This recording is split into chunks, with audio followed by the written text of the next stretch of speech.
नमस्कार साथियों, शुरू करते हैं क्लास 10th का हिंदी, है ना।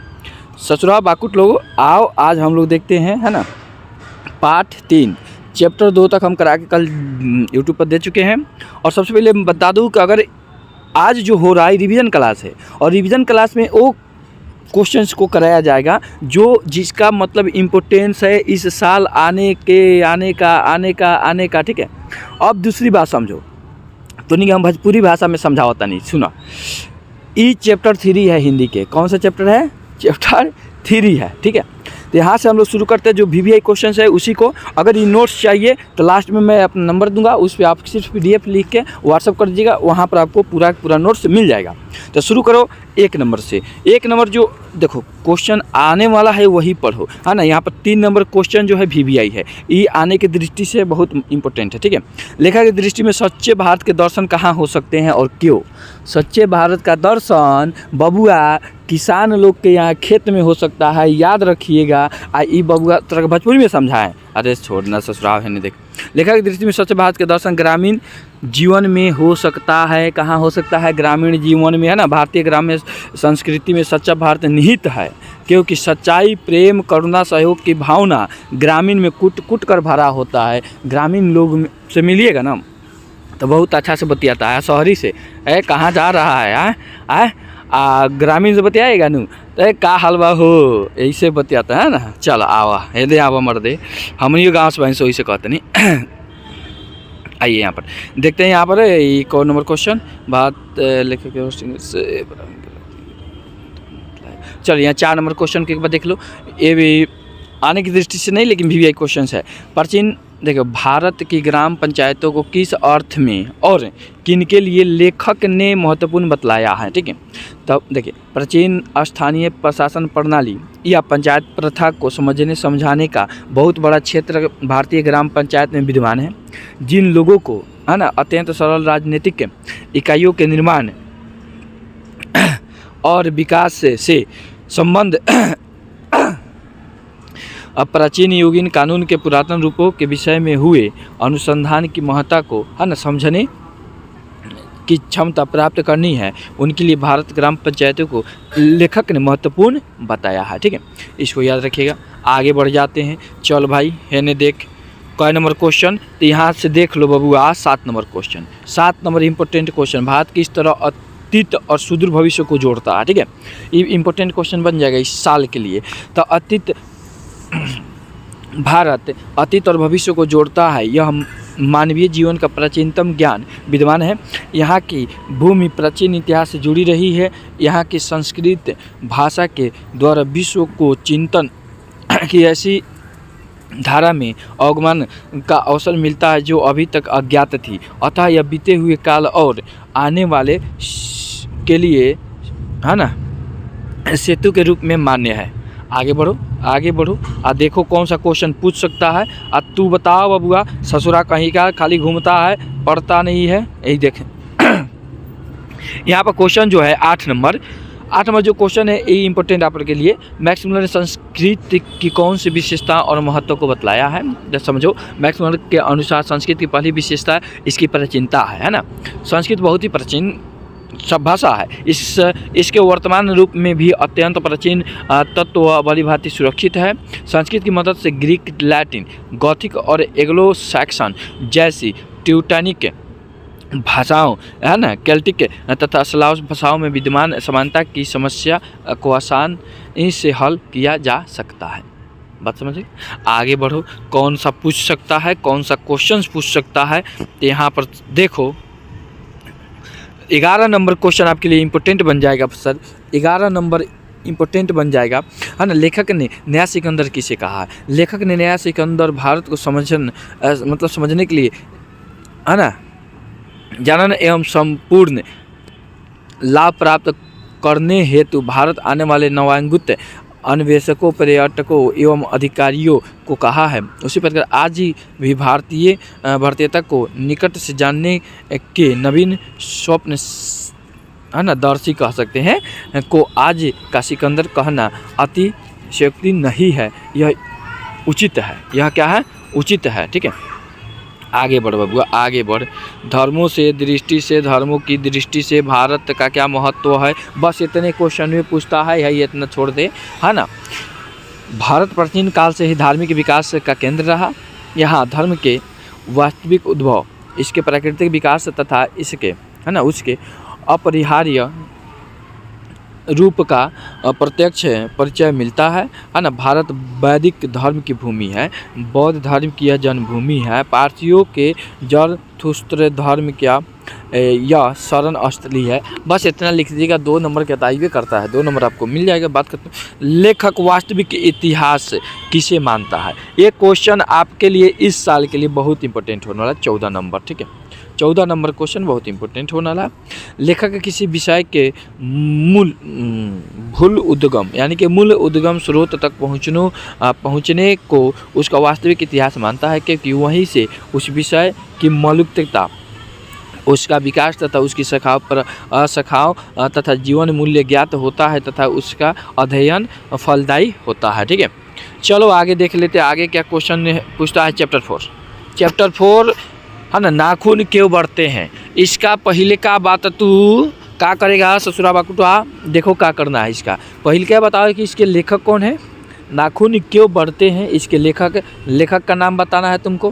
किसका नाम बताना है बताओ, लेखक का नाम बताएगा, ठीक है। किसका नाम बताना है, लेखक, और उनका जन्म कहाँ हुआ, कब हुआ, वो सब आपको कमेंट में बताना है। अगर याद है, अगर तू सच में फर्स्ट डिवीज़न लाना चाहता है ना, पढ़ा तो होगा, साल भर खेलने कूदले थोड़े होगा, पढ़ा तो होगा, है ना। तो ये तो रिवीजन क्लास है। इसी में तुमको कमेंट में बताना है कि नाखून क्यों बढ़ते हैं, कि लेखक है और उनका जन्म कब और कहाँ हुआ, ठीक है। ये बताएगा, 1 नंबर तुम्हारे लिए फिक्स कर दिया जाएगा। चलो, मनुष्य बार बार नाखून को क्यों करता है, इंपॉर्टेंट क्वेश्चन, VVI क्वेश्चन है बउआ, ये बहुत बार आ चुका है, हम लोग जब 10th में पढ़ते थे तब वो आया था। चला के देखते हैं। मनुष्य निरंतर सभ्यहीन के लिए, है ना, प्रयास रहा है। मनुष्य देखो, हम लोग भी वहीं के हैं जहाँ आजकल बंद रह रहे हैं, मतलब एक माना जाता है ना। तो उसी तरह से अपनी पशुता को छिपाने के लिए, अपनी किसके लिए, पशुता है कि जानवर रूपी रूप को छिपाने के लिए हम लोग केस कटवा लेते हैं, है ना।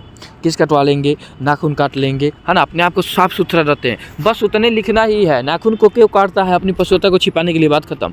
इतने याद रखना, नाखून क्यों बढ़ते हैं। चल बाबूगा, ये क्वेश्चन VVI है, ये भी क्वेश्चन नाखून क्यों बढ़ते हैं, है ना, नाखून क्यों पढ़ते हैं। यह प्रश्न एक दिन, मतलब किसने पूछा था, है ना, कि छोटी लड़की ने पूछा था।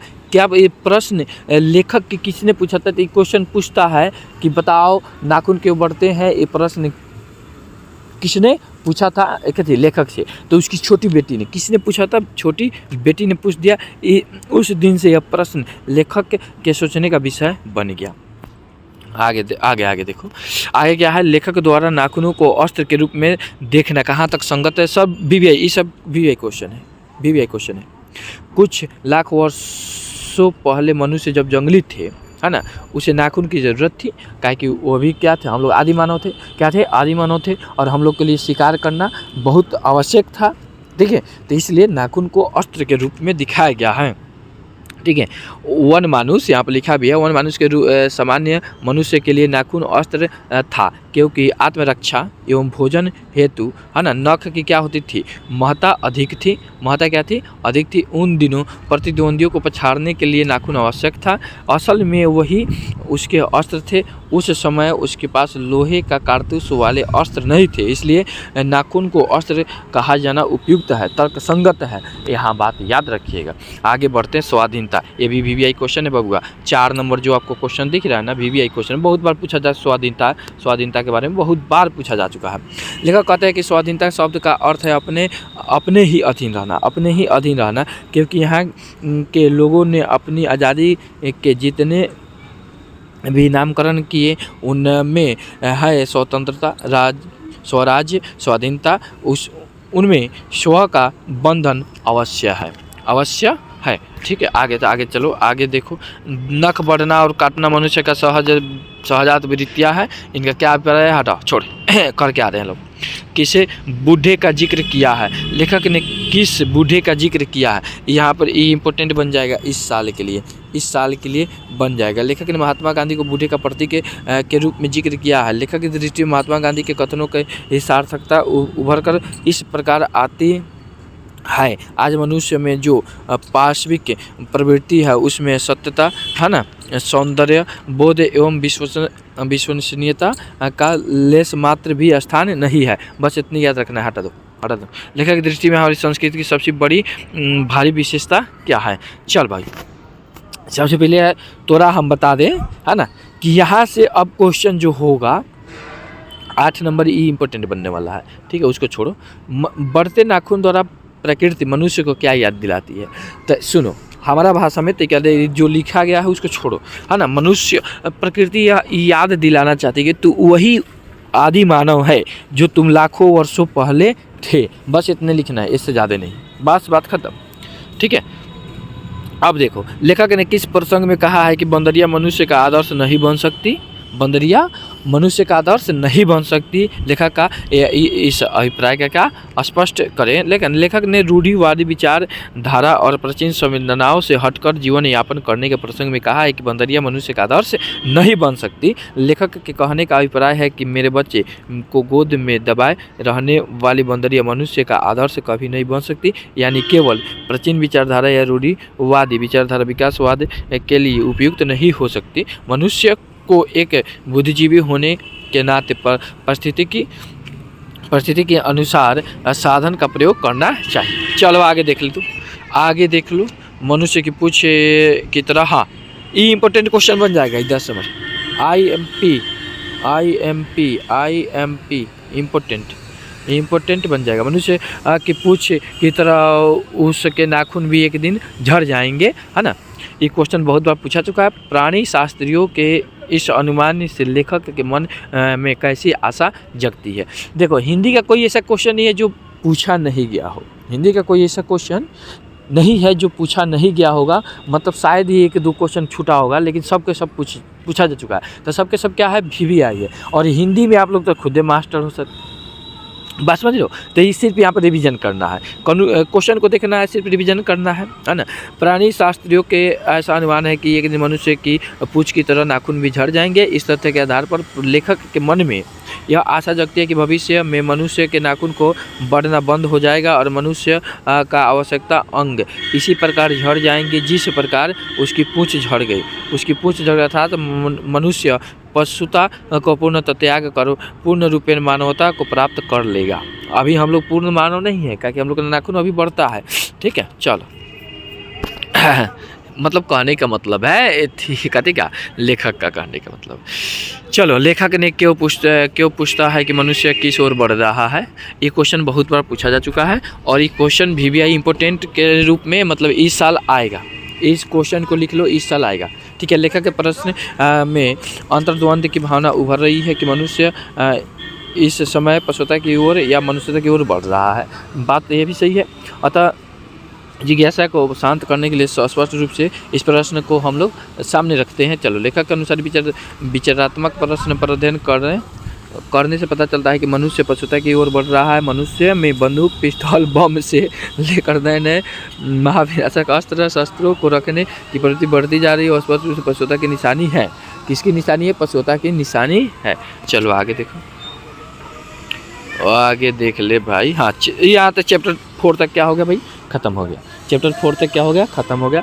तो सबको याद रखो, ये चैप्टर 4 तक ख़त्म हो गया। ये अभी हम लोग चल रहा है क्या, कहानी वाला। इसके बाद जो आएगा कविता वाला आएगा, लेकिन पहले इसको ख़त्म कर लीजिएगा। 12 को है तो हम लोग 4 तक ख़त्म कर लिए। तब मिलते हैं नेक्स्ट क्लास में, तब तक लिए जय हिंद, जय भारत।